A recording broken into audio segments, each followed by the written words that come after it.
આજે વાત કરવાની છે મંત્રીમંડળના વિસ્તરણ બાદ જે રીતે જગદીશ વિશ્વકર્માને પ્રદેશ પ્રમુખનો પદ આપવામાં આવ્યો ત્યારબાદ એક સવાલ સદંતર ઉભો રહેતો હતો કે જગદીશ વિશ્વકર્માની ટીમમાં કોણ હશે, કોણ પ્રમુખ હશે, કોણ મહામંત્રી હશે, કોણ તેની નીચે કામ કરશે, કોષાધ્યક્ષ, અધ્યક્ષ, મીડિયા પ્રમુખ, બધી જ જે હોદ્દાઓ છે તે હવે જાહેર થઈ ચૂક્યા છે અને એમાં પણ એમ કહેવાનું કે બીજેપી સુરેન્દ્રનગરમાં અલર્ટ પર છે.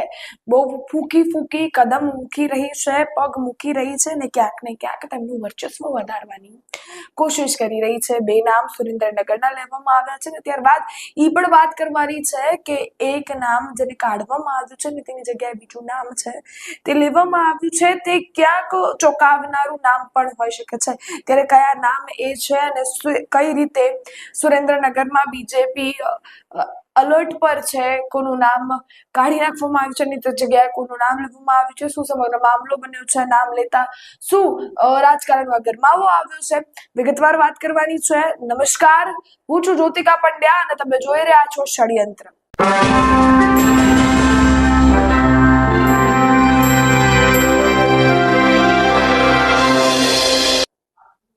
મંત્રીમંડળનું વિસ્તરણ થયું. જગદીશ વિશ્વકર્મા છે તેને પ્રદેશ પ્રમુખ છે તેનો પદ આપવામાં આવ્યો. ત્યારબાદ એક સવાલ ઉભો રહેતો હતો કે એની નીચેની ટીમ એટલે જગદીશ વિશ્વકર્માની ટીમમાં કોણ કોણ હશે. વાત કરવામાં આવે ઉપપ્રમુખ કોણ હશે, મહામંત્રી કોણ હશે, મંત્રી કોણ હશે, કોષાધ્યક્ષ, કોષાધ્યક્ષ, પછી પ્રમુખ કોણ હશે, મીડિયા કોણ હશે, પછી કયા યુવા મોરચા છે તે કોણ સંભાળશે, બધા જ પ્રશ્નો હતા. એમાં પણ અનેક નામ છે તે ક્યાંક આપણને હતા કે આવશે પણ ના આવ્યા. એ પણ એક ચોંકાવનારો શું કહેવાય વસ્તુ રાજકારણમાં થઈ છે. જે રીતે વાત કરવામાં આવે સુરેન્દ્રનગરના બે નામની, તો બે નામ સુરેન્દ્રનગરમાંથી લેવામાં આવ્યા છે. એક છે ગૌતમ ગેડિયા અને બીજું છે તે છે હિરેન્દ્રસિંહ ચૌહાણ. આ બે નામ છે એ લેવામાં આવ્યા છે અને તેમજ એક સવાલ ઉઠે છે કે સુરેન્દ્રનગરમાંથી બે નામ લેવામાં આવ્યા છે અને તે પણ હવે નવા ચહેરાઓ છે. ક્યાંક ને ક્યાંક સુરેન્દ્રનગરમાં હાલ બીજેપી છે તે ધીરે ધીરે ફૂકી કદમ મૂકી રહી છે. કારણ કે 2027માં કોંગ્રેસ ખૂબ કડક રીતે કહી શકાય કે સુરેન્દ્રનગરમાં જીત્યું છે. ત્યારબાદ આમ આદમી પાર્ટી છે તે એક્ટિવ થઈ છે અને તેમજ હવે બીજેપીને પણ ક્યાંક ને ક્યાંક તે અલર્ટ મોડમાં દેખાઈ રહી છે. સુરેન્દ્રનગરમાંથી બે ચહેરાઓ છે તેને સ્થાન આપવામાં આવ્યું છે. ગૌતમ ગેડિયા છે તેને ઉપપ્રમુખમાં શું કહે સ્થાન આપવામાં આવ્યું છે અને તેમજ જે હિરેન્દ્રસિંહ ચૌહાણ છે તેમને તો મહામંત્રીમાં સ્થાન આપવામાં આવ્યું છે. હવે આ સ્થાન આપવામાં આવ્યું છે એમાં વાત એમ હોઈ શકે કે જે રીતે હાલ બીજેપી સુરેન્દ્રનગરમાં એક્ટિવ થવાની કોશિશ કરી રહી છે. કારણ કે જે રીતે વાત કરવામાં આવે તો આમ આદમી પાર્ટી ક્યાંક એક્ટિવ છે કારણ કે જે રીતે રાજુ કરપડા સુરેન્દ્રનગર ચોટીલાના અને જ્યાં કડદાકાંડ બન્યો તેમાં ખૂબ ચર્ચાનો કેન્દ્ર બન્યા અને તેમજ ખેડૂતો છે તેની વોટ બેંક ક્યાંક ત્યાં જઈ શકે. હવે વાત કરવામાં આવે એસસી પ્રમુખની તો તે પણ તે રહી ચૂક્યા છે એટલે એ જે વિસ્તાર છે સમાજનો તેમના પણ વોટ જઈ શકે. એટલે હવે એમ કહેવાય કે સૌરાષ્ટ્રના 3 જિલ્લાઓ છે ચોટીલા, સુરેન્દ્રનગર અને અમરેલી. આ ત્રણેયના રાજકારણમાં બીજેપીને જીતવું ક્યાંક અઘરું છે. આ ત્રણેય જિલ્લા એવા છે જ્યાં બીજેપીને તેની પકડ બનાવી રાખવી થોડી અઘરી છે.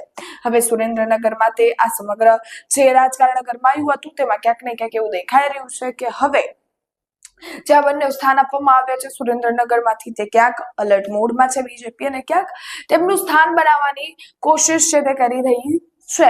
એમ કહેવામાં આવે કે એક જ પાર્ટીમાં બધા જ વોટ જશે તે અશક્ય છે. હા, મેક્સિમમ વોટ જઈ શકે છે પણ એમ તો કહી ન શકાય કે બધા વોટ આમ આદમી પાર્ટીમાં જશે, કોંગ્રેસમાં જશે કે શું કહેવાય બીજેપીમાં જશે. જે રીતે વોટ જાય કોંગ્રેસને તો આમ આદમી પાર્ટી કે કોંગ્રેસ બંનેમાં વોટ જવાના જ છે.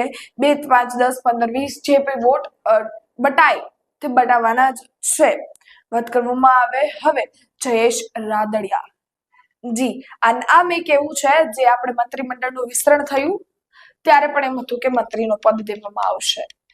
જયેશ રાદડિયા એક એવું નામ છે અને હાલ એવું વર્ચસ્વ ધરાવે છે કે તેની પાસે ખૂબ મોટી સંખ્યામાં તેમનું છે હોલ્ડ છે. જયેશ રાદડિયા જીત્યા કોંગ્રેસમાંથી, તેમના પર હતો પંજાનો સિમ્બોલ, પણ તે વંડી ટપી બીજેપીમાં આવ્યા, તેમાં પણ ચૂંટણી લડ્યા, જીત્યા. ત્યારબાદ પ્રશ્ન એક હતો કે મંત્રીમંડળનું વિસ્તરણ થશે ત્યારે જયેશ રાદડિયા છે તેમને સ્થાન દેવામાં આવશે. ન આપવામાં આવ્યું તે એક ચુકાવનારો નામ હતું જે આપણને મંત્રીમંડળમાં સાંભળવા નથી મળ્યું. હવે તેમને જગદીશ વિશ્વકર્માની ટીમમાં પણ સ્થાન આપવામાં નથી આવ્યું. એની જગ્યાએ સ્થાન આપવામાં આવ્યું છે પ્રશાંત કોરાટને. જી, આ પણ પટેલ છે, બંને પટેલ સમાજમાંથી આવે છે. તો ક્યાંક ને ક્યાંક આ નામ એમ કહી શકાય કે બીજેપીએ સૌરાષ્ટ્રમાં રાજકોટમાંથી લીધું પણ જયેશ રાદડિયાને ન લીધા. આની પાછળના કારણો શું હોઈ શકે? બીજેપીનું રાજકારણ હાલ કઈ રીતે થઈ રહ્યું છે? બીજેપીએ જે જયેશ રાદડિયાને ન લીધા તેની પાછળ તેમના રાજકારણની નીતિઓ શું હોઈ શકે છે? હવે જોઈએ જે રીતે જગદીશ વિશ્વકર્માની ટીમ છે તે જાહેર થઈ છે, બધા જ નામો છે તે પણ જાહેર થયા છે. વાત કરવામાં આવે જગદીશ વિશ્વકર્માની ટીમની 10 ઉપપ્રમુખ જાહેર કરવામાં આવ્યા છે અને તેમજ 4 છે તે મહામંત્રી જાહેર કરવામાં આવ્યા છે. 10 મંત્રીઓ છે, કોષાધ્યક્ષ, સહકોષાધ્યક્ષ, મંત્રી પ્રભારી છે અને તેમજ બધા જ જે યુવા મોરચાઓ છે તેના પણ મુખ્ય હેન્ડલર હોલ્ડ કોણ કરશે તેના નામ પણ જાહેર કરવામાં આવ્યા છે. પ્રશાંત કોરાટની વાત કરવામાં આવે તો તે પણ એક યુવા મંત્રી હતા જે યુવા મોરચા છે તેને સંભાળતા હતા અને હવે સીધું જ મહામંત્રીમાં સ્થાન આપવામાં આવ્યું છે. મહામંત્રી એક મોટું સ્થાન કહેવાય શકે છે અને તેમજ હાલ એમ કહેવાય શકે કે બીજેપી નવા ચહેરાઓ છે તેને ક્યાંક સ્થાન આપી રહી છે. પ્રશાંત કોરાટ એક એવો ચહેરો છે જે યુવા મોરચામાં પણ કામ કરતા હતા અને હવે સીધું જ મહામંત્રીનું પદ આપવામાં આવ્યું છે. એટલે એમની માટે તો આ એક પ્રમોશન જ છે. જયેશ રાદડિયાનું નામ નથી આવ્યું તે પણ એક ચુકાવનારું નામ છે જે આપણે હાલમાં ન મંત્રીમંડળમાં કે ન જગદીશ વિશ્વકર્માની ટીમમાં જોઈ શકીએ છીએ. હવે આવનારા સમયમાં રાજનીતિ કઈ રીતે બદલાઈ શકે છે, બીજેપી છે તે હવે આવનારા સમયમાં શું કરશે, તેનું રાજકારણ કઈ રીતે ચાલે છે તે આવનારો સમય બતાવશે. આ ટીમને લઈને આપનું શું માનવું છે તેમજ અમારી માહિતી તમને કેવી લાગી તમને કોમેન્ટ કરી ચોક્કસથી જણાવજો અને તેમજ જો તમને આ વિડીયો ગમ્યો હોય તો લાઈક, શેર, કોમેન્ટ કરવાનું ભૂલશો નહીં અને તેમજ ચેનલને સબસ્ક્રાઇબ કરવાનું ભૂલશો નહીં. ચેનલને સબસ્ક્રાઇબ કરજો એટલે તેમજ અમે અમારી માહિતી છે તે તમારા સુધી પહોંચાડતા રહીએ. ત્યાં સુધી રજા આપજો. ધન્યવાદ. જય હિન્દ, જય ભારત.